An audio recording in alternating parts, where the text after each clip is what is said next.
adalah bagian daripada janji itu. Tapi tidak penting bagi kita siapa yang akan merealisasikan janji ini. Yang penting bagi kita adalah kita meyakini dan kita berbuat yang terbaik untuk ini. Tahun 2007 teman-teman sekalian, untuk kedua kalinya saya mendengarkan kisah tentang Muhammad Al-Fatih. Setelah awal tahun 2002 saya mendengar kisah ini daripada Ustaz Fatih Syarif. 2007 saya masih ingat banget, pada saat itu persiapan konferensi khilafah tahun 2007, Ustaz Hafiz Abdurrahman datang menceritakan kembali tentang Al-Fatih, lalu membangkitkan ingatan-ingatan saya tahun 2002 ketika saya masuk Islam.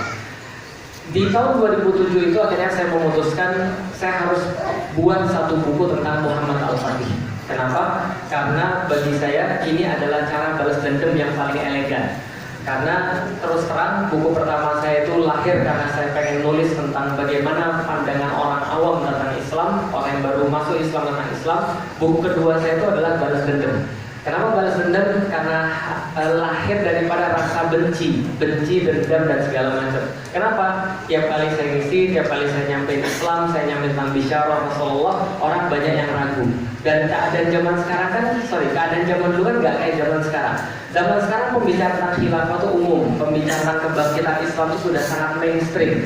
Tapi kira-kira tahun 2008, sekitar 12 tahun yang silam ke belakang, itu belum ada pembicaraan kayak gini. Anda bisa tanya sama senior-senior Anda, orang yang tentang khilafah itu orang yang gila, orang yang stres, orang yang dianggap nggak mungkin dan segala macamnya. Ketika saya kemudian pernah satu waktu saya diminta ngisi di satu tempat, kemudian dibilang, Ustaz mohon maaf ya, jangan ngomong tentang politik, jangan ngomong tentang khilafah, dan jangan ngomong tentang syariat pada saat itu.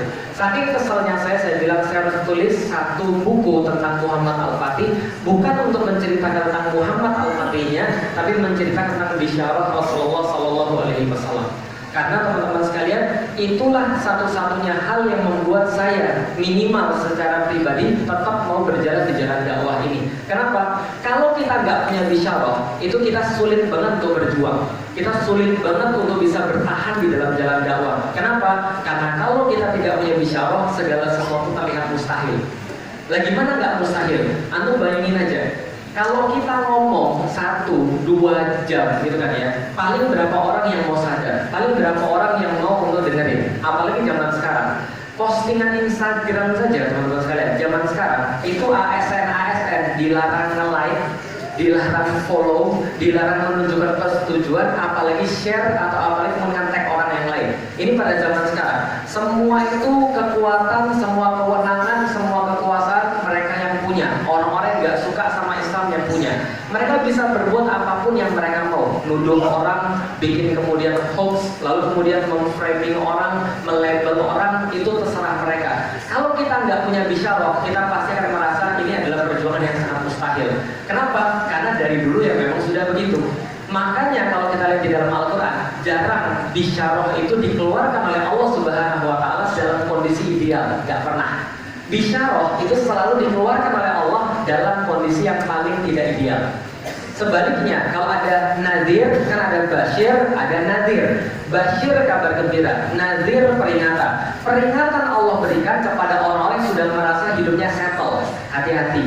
Bahkan ada orang-orang yang beribadah seumur hidupnya bisa berakhir di neraka. Hati-hati. Bahkan ada orang yang bahkan ada makhluk yang sudah sangat besar sekali kemudian jasanya, besar sekali ketaatannya, bisa kemudian jatuh seperti iblis.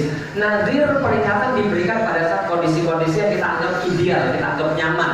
Tapi basyir itu selalu diberikan oleh Allah dalam kondisi-kondisi yang paling tidak ideal. Kapan Rasulullah SAW diperlihatkan Baitul Maqdis, diperlihatkan Al-Quds, justru ketika Rasulullah berada dalam masa tersulit di dalam hidupnya, ketika pemboikotan, ketika hari-hari terakhir sebelum Allah kemudian menurunkan kebangkitan. Kapan iblis itu datang? Ketika masa-masa yang paling sulit, disitulah Allah memberikan bisyarahnya. Kapan Allah memberikan bisyarah tentang penaklukan kota Konstantinopel? Allah berikan pada saat perang yang paling sulit, salah satu perang yang paling sulit dalam sejarah Islam, perang Khandaq, perang Ahzab, yang kita sudah tahu di dalam Al-Quran. Allah katakan, "Idja'ukum min fawqikum wa min asfala minkum." Dan coba ingat baik-baik, ketika mereka datang dari depan, dari belakang kalian, dari atas, dari bawah kalian, dari seluruh kalian, mereka bilang meliputi kalian. Idzaqatil absara, ketika pandangan kalian menjadi goyang, pandangan kalian menjadi goncang. Wa balaghatil qulubul hanajir, dan sampailah jantung kalian sampai ke tenggorokan. Dan itu adalah level keterkejutan yang paling parah. Jadi kalau Anda terkejut yang paling parah sampai nggak bisa ngomong, sudah sampai tenggorokan. Rasanya hati itu naik ke tenggorokan saking mencelos, saking nggak enaknya, saking takutnya. Wa tadzunnuna billahi dzununa. Dan apa yang lebih parah? Allah katakan sampai orang-orang beriman di sekitar Rasulullah SAW punya prasangka buruk terhadap Allah dan Rasul. Kayaknya Rasul bohong. Kayaknya Allah nggak menjanjikan kita kemenangan. Kayaknya betul kata orang-orang kemarin, kita lebih baik nggak usah lawan mereka, kita lebih baik mundur aja ke belakang. Maka mereka mulai minta izin pada Rasulullah. Ya Rasulullah, kami izin, kami pulang dulu ya. Ini anak-anak kami di rumah, ini istri-istri kami di rumah. Mereka nggak punya makan, dan semua di situ nggak ada yang makan. Teman-teman tahu bagaimana diriwayatkan orang-orang pada perang Ahzab itu saking sulitnya mereka harus gali parit 8 km, lebarnya harus 5 meter, dalamnya harus 3 meter, dan mereka harus gali dalam kurang waktu 6 hari. Mereka makannya cuma tangan dicelupin ke air, lalu kemudian tangan yang basah itu ditaruh di gandum, maka gandum yang lengket di tangan itu dijilat untuk seharian makan. Itu jatah mereka. Ada lagi yang meriwayatkan kurma, lalu kemudian orang berbagi satu kurma diimut satu persatu sampai habis. Seluruh kaum muslimin cuma itu aja makanannya. Dalam kondisi seperti itu Allah turunkan bisyarah. Allah turunkan kabar gembira lewat Rasulullah SAW, sebagaimana tadi disampaikan. Bainama nahnu qaula Rasulillah SAW. Kami sedang duduk bersama Rasulullah SAW. Tiba-tiba ada yang bertanya, ya Rasulullah, amil Madinah tadi tuftahu awalan. Wahai Rasulullah, kota mana yang kita taklukkan terlebih dahulu? Konstantinia atau Rumia? Perhatikan teman-teman sekalian. Dari pertanyaan kayak gini aja, itu sudah menunjukkan mental para sahabat. Artinya para sahabat sudah sering membahas tentang Konstantinopel dan Roma. Para sahabat sudah sering membahas tentang pembebasan di dunia. Para sahabat sudah tahu tentang bahwa Islam akan tersebar ke seluruh dunia.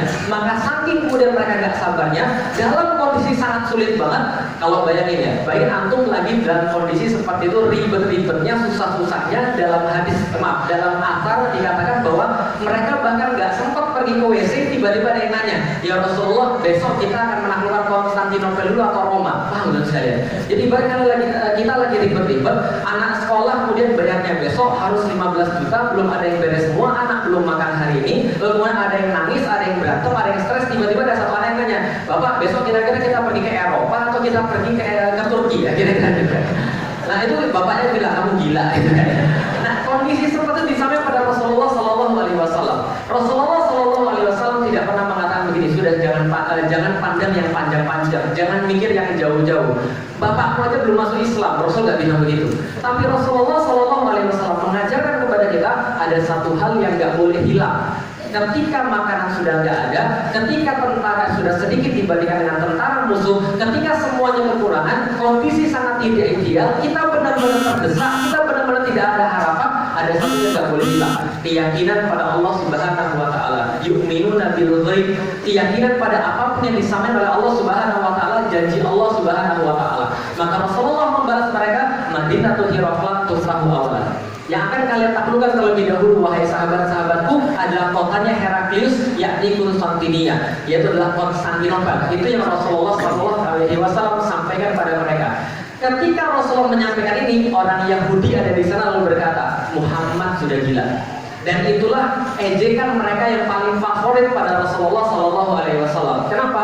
Karena mereka tahu mereka nggak bisa juluki Rasulullah penyihir, mereka nggak bisa bilang Rasulullah itu tukang tipu, mereka nggak bisa bilang Rasulullah itu dukun. Yang mereka bisa bilang hanya Rasul orang gila. Kenapa? Karena nggak semua orang bisa ngelihat kecuali cuma pakai mata dan pakai logika. Paham terus sekalian?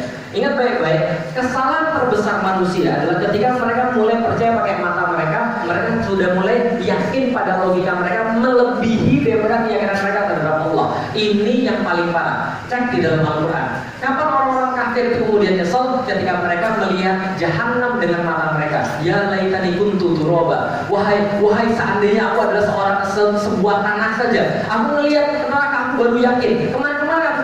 Aku nggak yakin ketika aku diomongin tentang neraka. Ketika aku dengar neraka, aku suruh mikir tentang neraka, logika aku bilang, nggak ada yang namanya neraka, nggak ada yang namanya surga. Tuhan maha baik, nggak ada yang akan mengazab siapapun. Tuhan nggak akan mengazab siapa-siapa. Udah tenang aja. Tapi ketika mereka melihat dengan matanya, mereka baru yakin. Ini bahaya banget. Orang yang yakin dengan mata itu calon-calon penghuni neraka. Paham sekalian? Karena mata ini menipu. Allah kata ya lamnya dhahiran minal hayatid dunya. penghuni neraka, mereka sangat jelas ketika melihat dengan mata mereka. Wahum anil akhirati hum ghafilun. Tapi begitu dibicarakan tentang janji Allah, begitu dibicarakan tentang ayat-ayat Al-Quran, peringatan Allah tentang neraka, janji Allah berupa surganya dan kenikmatan-kenikmatan di dunia, termasuk kemenangan-kemenangan, mereka jadi stres, mereka jadi gak percaya. Maka begitu Allah mengomentari tentang penaklukan yang belum terjadi di masa Rasulullah, Allah sampaikan di dalam surat Al-Fath ayat 21, wa ukhra lam taqdiru 'alaiha qad ahatallahu biha wa kana Allahu ala kulli syai'in qadir. Dan hal-hal yang lain dan tempat-tempat yang lain yang sebenarnya belum Anda bisa kuasai, tapi sebenarnya sudah ditakdirkan dan Allah sudah liputi itu semua bagi Anda, sudah selesai bagi Allah. Allah sudah janjikan itu semua bagi Anda, dan ketika Allah sudah keluar janjinya, Allah tidak akan pernah menarik balik janjinya. Qad ahatallahu biha. Allah sudah meliputi semuanya bagi Anda, dan Allah Maha menakdirkan atas segala sesuatu. Allah menyampaikan pada kaum muslimin, jangan khawatir. Kalau Anda belum melihat sesuatu itu, belum takluk, padahal sudah janji Allah, bukan berarti Allah mencabut janji itu dari Anda. Bukan. Allah tetap janjinya, karena Allah bagi Allah semuanya sudah selesai. Ini yang disampaikan pada kaum muslimin pada saat itu. Keyakinan pada sesuatu yang gaib.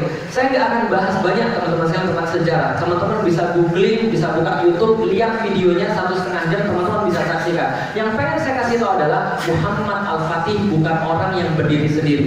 Dia keturunan ke-7 daripada Utsman. Makanya disebut dengan Khilafah Utsmani. Dan pada waktu Muhammad Al-Fatih masih Kesultanan Utsmani, Sultan ke-7 daripada Kesultanan Utsmani, Utsman adalah orang yang sangat ngefans dengan Rasulullah SAW.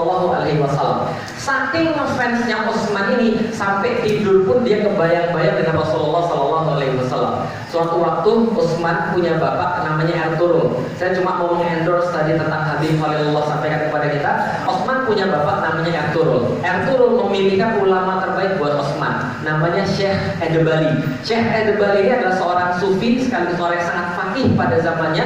Maka dia bilang sama Utsman, kamu berguru sama Syekh Edebali. Dan ingat baik-baik, saya bapakmu, tapi Syekh Edebali adalah bapakmu yang sesungguhnya.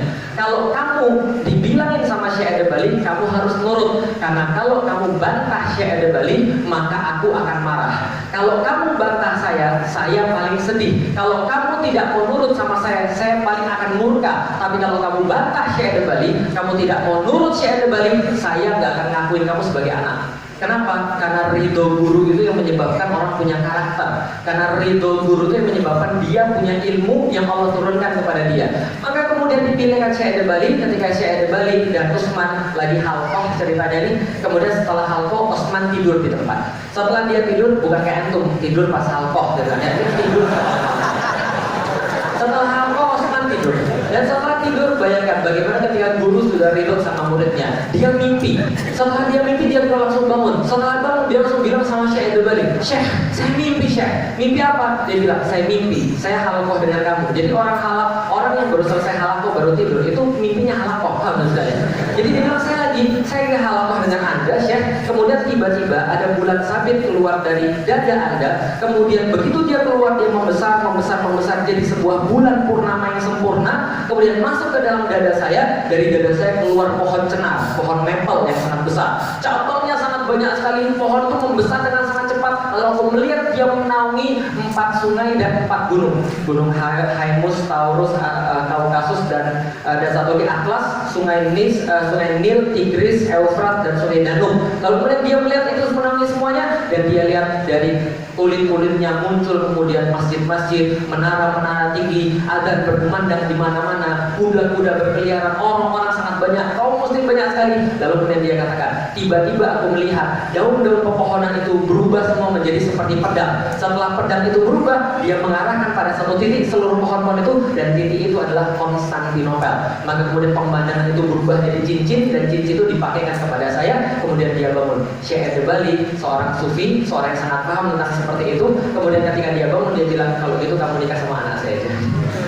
Nikah sama anaknya. Ketika dia punya anak namanya Orhan punya anak namanya Murad punya anak kemudian namanya Mehmet, namanya Yazid punya anak namanya Mehmet punya anak namanya Murad kedua punya anak namanya namanya Mehmet kedua atau Muhammad Al-Fatih. Dan ini bukan cerita cuma 1-2 hari. Ini cerita panjang, 7 turunan di atas. Dan pantas saja kalau Anda lihat bagaimana kemudian Osman dan Orhan itu di bursa sekarang ada satu bendera namanya Bursa Yurdu, benderanya warna merah sekitar 4 meter kali 2 meter kalau saya nggak salah. Itu tulisan paling atasnya Bismillahirrahmanirrahim. Tulisan di bawahnya Allahumma sholli ala sayyidina Muhammad. NU bukan salah, nggak ada waktu di sini ya. Oke.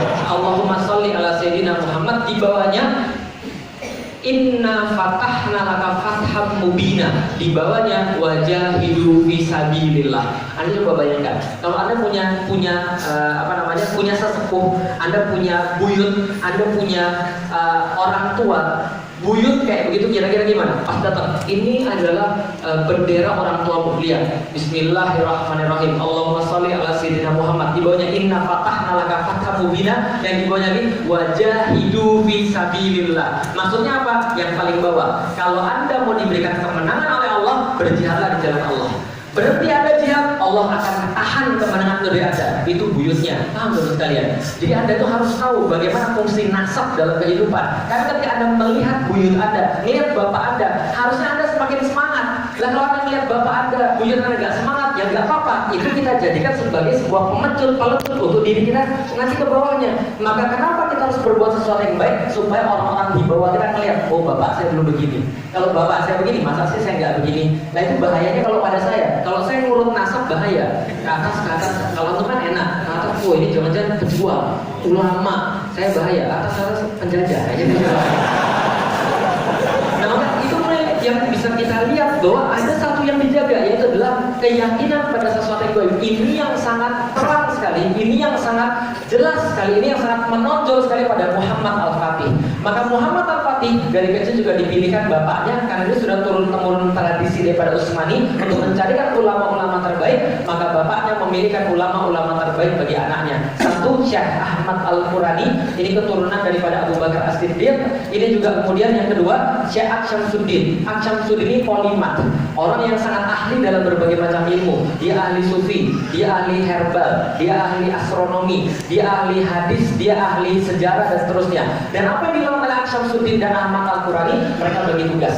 Ahmad Al-Qurani mendidik Al-Fatih dengan Al-Quran, sementara Asyamsuddin mendidik Al-Fatih dengan kisah-kisah sejarah. Dan ini yang membuat Al-Fatih punya makanan-makanan yang sangat bergizi supaya dia bisa mengembangkan dirinya, yaitu dengan sejarah. Kenapa? Orang punya referensi itu yang digunakan dalam aktivitas. Ingat baik-baik, kita, anak kita, siapapun itu berbuat karena referensi. Apapun yang ada referensi di sini, maka begitulah kita berbuat.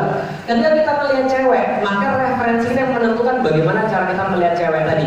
Lah kalau nontonnya Twilight, nontonnya ganteng-ganteng sering gila gitu kan ya, Dota dan segala macam, ya maka referensinya seperti itu. Dia melihat cewek sebagai pemuas keperluan, dia melihat cewek sebagai tempat untuk pacaran, dia melihat cewek sebagai cuma untuk ya nafsu saja. Tapi kalau ada orang lain dengan referensi yang lain, dia akan melihat dengan cara yang lain. Muhammad Al-Fatih dari umur sekitar 6 tahun, 8 tahun sudah dididik oleh syekh-syekh hebat. Maka umur 11 tahun dalam buku catatan dia sudah menulis puisi tentang jihad fisabilillah. Jadi umur 11 tahun dia nulis puisi tentang jihad. Orang Indonesia 11 tahun buat surat cinta, ditolak, naik tower BTS ngancam bunuh diri, paham nggak sekalian? Umur 36 tahun S2 LGBT, paham nggak sekalian?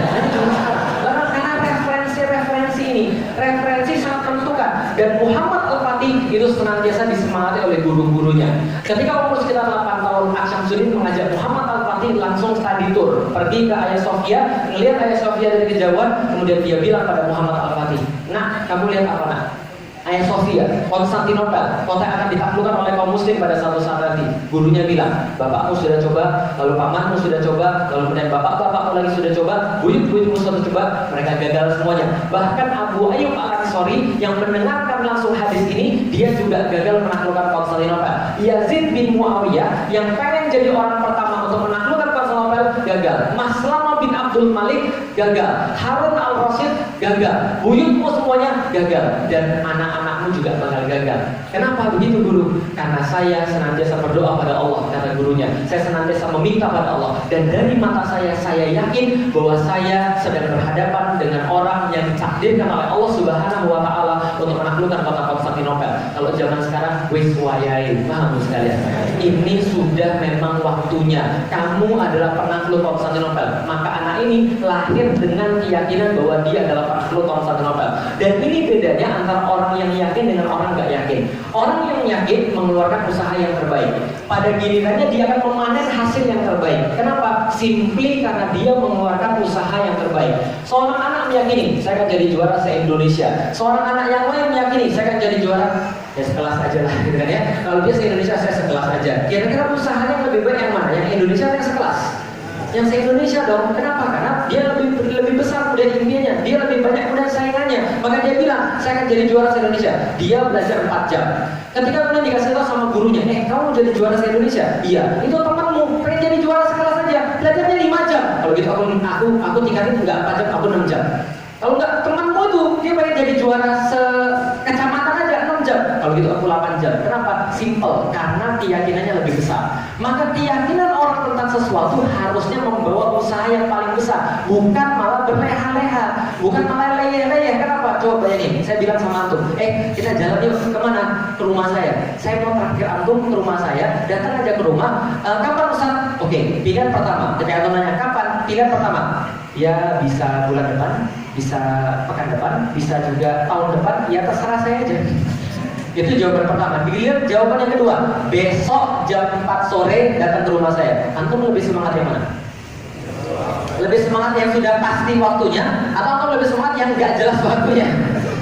Yang sudah pasti atau masih lebih semangat. Kenapa? Karena kepastian. Maka rezeki juga sama. Ketika kita yakin rezeki itu Allah pasti kasih, kita lebih semangat. Ketika kita yakin bahwa penaklukan itu pasti terjadi, maka orang lebih semangat. Itu terjadi pada Muhammad Al-Fatih. Maka dengan segala usaha teman-teman sekalian, dia mulai kemudian penaklukan itu umur 12 tahun. Muhammad Al-Fatih dari pendidikan segala macam, 12 tahun dia jadi sultan. 12 tahun dia jadi sultan. Antum tahu apa program pertama dia? Program pertama saya menaklukkan Konstantinopel. Paham sekalian? Anak 12 tahun. Program pertamanya menaklukkan Konstantinopel. Langsung dibully habis sama orang-orang di sekitarnya. Para penasihatnya menyaksikan, orang-orang terdekat yang menyaksikan, ini anak orang gila. 12 tahun penaklukan Konstantinopel. Apa yang terjadi? Dicopot jadi sultan. Paham sekalian? Bapaknya balik lagi jadi sultan, tapi dia belajar. Apa yang dia pelajari? Ternyata nggak cukup cuma semangat. Dia pelajarin strategi. Dia pelajarin apa yang dia kurang daripada ketika dia diturunkan kembali jadi sultan. Dia pelajari kemudian bahasa-bahasa penting. Dia pelajari cara untuk mengatur pasukan-pasukan terkuat, termasuk pasukan Yeniseri. Dia membentuk tim, membentuk kemudian segala perencanaan. Akhirnya umur 19 tahun, ketika bapaknya mangkat, dia balik lagi jadi sultan, dan dia nggak bilang lagi pengen menaklukkan Konstantinopel. Tapi ketika dia ditanya apa program pertamanya, perhatikan seluruh daerah, kita amankan tempat-tempat yang lain, kirimkan upeti-upeti kepada orang-orang musuh-musuh kita, ikat perjanjian dengan mereka, kumpulkan pasukan. Paham sekalian? Maka 19 tahun dia memulai penaklukan itu, lalu kemudian umur 21 tahun, 29 Mei 1453, Konstantinopel takluk di tangan kaum muslimin. Singkat cerita, tanggal berapa? 29 Mei 1453. Saya singkat saja karena waktu saya sedikit, saya pengen tanya yang terakhir, ini pelajaran yang paling penting. Kapan takluknya Konstantinopel? 29 Mei 1453 atau 20 Jumadil Awal 857 Hijriah. Salah. Kapan penaklukan Konstantinopel? Penaklukan Konstantinopel bukan terjadi pada tanggal 20 Jumadil Awal 857 Hijriah, bukan juga 29 Mei 1453. Tapi penaklukan Konstantinopel itu terjadi ketika Rasulullah SAW mengucapkan dari lidahnya, la tuftahnal Konstantinia, fala ni'mal amiruha, wala ni'mal jaisyu dzalikal jaish. Kenapa? Karena Rasul tidak pernah bohong. Rasul nggak pernah bohong. Ketika Rasul mengeluarkan satu kata, itu nggak akan ditarik dan itu nggak akan mungkin nggak terjadi. Rasul nggak pernah bohong. Maka bagi kaum muslimin ketika mereka sudah mendengarkan hadis itu, mereka mendengarkan bicara itu, it's over, selesai. Mereka senang Konstantinopel takluk. Masalahnya bukan pertanyaan apakah takluk atau tidak, bukan lagi, tapi kapan, siapa, dan bagaimana. Paham sekalian? Ini bedanya pertanyaan yang mutu sama pertanyaan nggak mutu. Pertanyaan yang mutu itu adalah yang mana duluan, Konstantinopel, Roma? Siapa yang menaklukkan? Saya atau anak saya? Bagaimana cara menaklukkannya? Dengan cara ini atau dengan cara yang ini? Tapi pertanyaan yang nggak mutu adalah kira-kira mungkin nggak Roma takluk? Kira-kira mungkin nggak khilafah berdiri? Itu nggak mutu sama sekali. Kenapa? Rasul tidak pernah bohong. Paham tuh sekalian?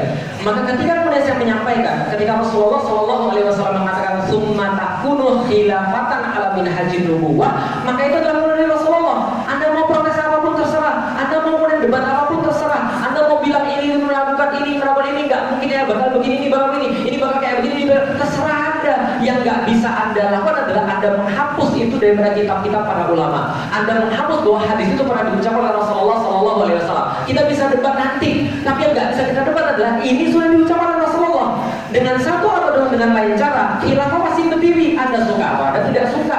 Lah kenapa? Simple, karena itu sudah jadi hadis. Jadi mana sekalian? Kecuali kalau Rasul tidak pernah ngomong, oh itu kan penafsiran Anda. Nah ini kita bisa perdebatkan, tapi hadisnya sudah ada.